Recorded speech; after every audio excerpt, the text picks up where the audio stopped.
Hi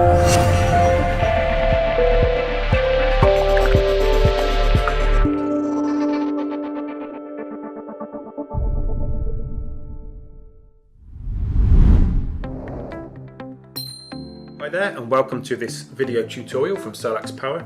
Today we're going to focus on the connection between your inverter and the SolaX Cloud. It's our latest online monitoring platform which was launched early in 2018. The first thing you need to do obviously is to plug the device into the inverter, which you can see demonstrated here. Once you've done that, you then go to a wireless enabled device. That can be a tablet or a laptop or a PC, whichever you choose. The first thing you need to do, once you have opened up a browser window there, is go to your available list of Wi-Fi networks, and you'll see one there that is prefixed SolaX with a number that follows it. That's the device number. So you connect to that, and you can see there, look, it's connected. You then need to enter an IP address. This is a standard IP address. It applies to all of our devices, which is 5.8.8.8. It will prompt you for a username and password. It is admin in lowercase in both instances. Okay, once you've signed in, you'll go to this standard landing page here. Okay, you can see there it's giving you the serial number of the Wi-Fi device, and the next thing you need to do is connect it to your home Wi-Fi network. So you'll open the list of networks. Now in this case our network here is called SolaX.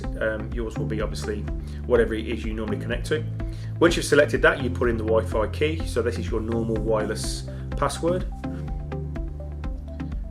Okay, so once that's entered, you save that. Okay, so that's essentially it. That basically is you connecting your inverter to your home broadband router so that the data is transferred across and then it is sent online to the cloud for processing.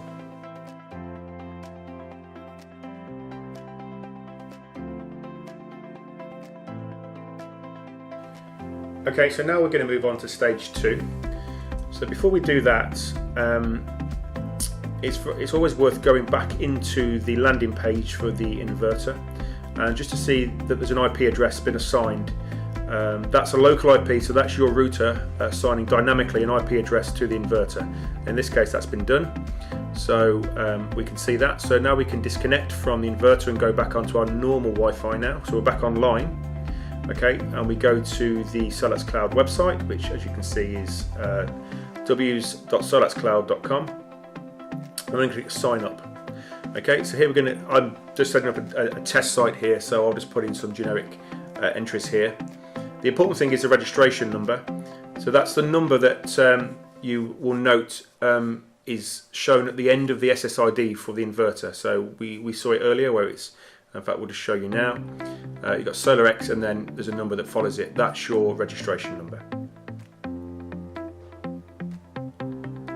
So I'll just complete these fields here with test entries. Okay, so you can set your country here. I'm in the UK, so obviously I'll set it to United Kingdom. Email address is quite important. You set this up at the beginning because if you set up the cloud to send alerts to you, then obviously it will do so to this email address. These two fields aren't necessary at this point, so you can leave them blank. Agree to both of these. Information is visible to agents and installers. That's quite important because your installer might want to have remote visibility of your system, and this will enable them to do that. Once we entered that, we then go into a second screen. It asks for a bit more information here, so we're going to put in some address information in this field.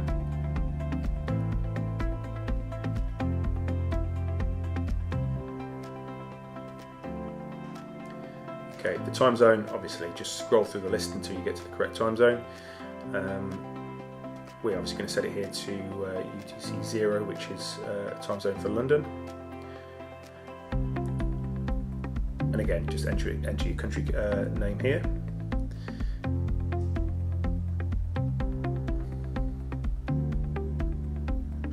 Now, what we'll do here is we will complete the address details.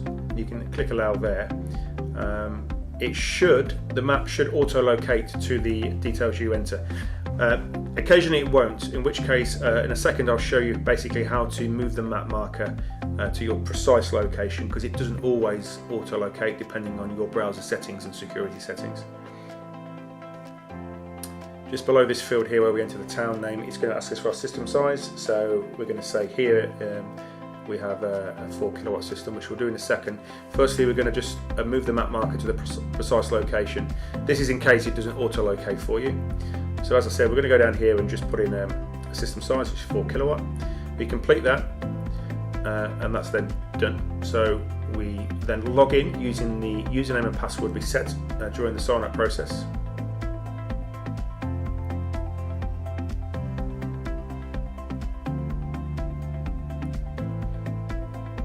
Okay, so make sure end user is selected, it is by default. That then takes us into our account. The moment you can see that there's nothing coming through, this is because it can take 5 to 10 minutes after doing the setup process for it to actually come through. It's actually come through now. Clicked on inverters there, clicked on the serial number of the inverter. So here you can see the landing page with the summary data. The site that I've set up here is a test site based on some of our test units that we've got installed in our offices here. So it won't mimic exactly what you would see with a normal installation. You can see here, look, you've got one site on this account. If you had more than one inverter, you could add this in on this screen. So you go to sites, click on the plus symbol, and then add the registration number for your second device. So you've got 2 inverters on site, you can add them both into the same account and view the data together.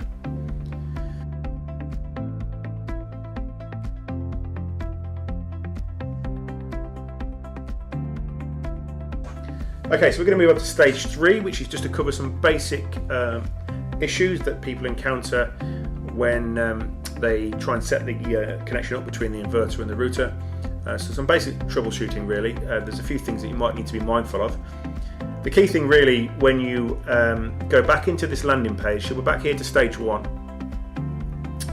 Once you've actually entered the SSID of your home router by going to the Find AP link and selecting your home network and putting in the password, if you then go back into that screen after you've done that, you're looking for an IP address. Now in this case here you can see that there's an IP address, a local IP address, which means that the inverter is connected to the home router. That connection is in place, so therefore you would then expect the data to come through online.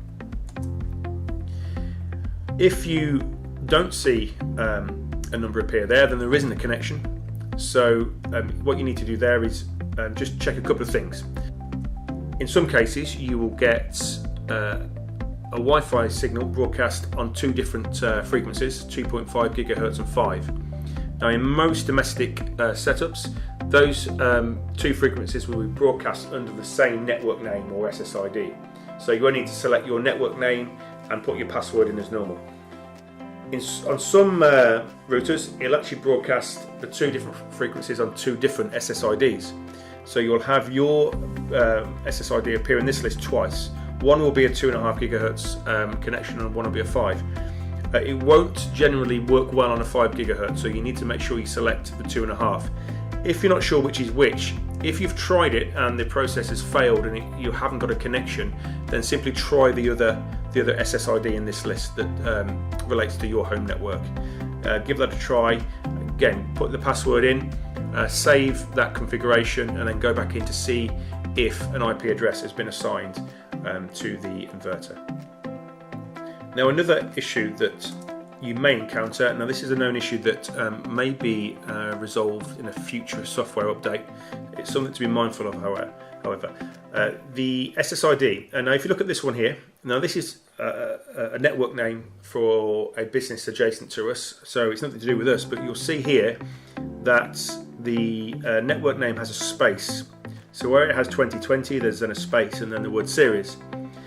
We have found that networks that contain a space in the SSID sometimes have difficulties connecting. You will see why in a second. If I select this network now, okay, it's actually substituted the space for a % symbol and the number 20. So what we're going to do literally is delete that and effectively manually enter the SSID name in this field. Okay, so we'll put the space back in. We'll then enter the password for the network and save, and we should find that it will then work. So this issue of spaces in the network name is a known issue. It may be fixed in a future rollout, but just be mindful that early versions of the dongle you may encounter this particular issue. Okay, so those two things I've covered there, the SSID name and the potential for your router to be broadcasting on two different frequencies, ensuring that you select the correct one. Those are the two main issues that are encountered at this point in the process. If you've gone through this setup process and you've found your network name, entered the password, but no matter how many times you do that, you still don't get a signed in IP address, it's worth calling your local SolaX office for further advice.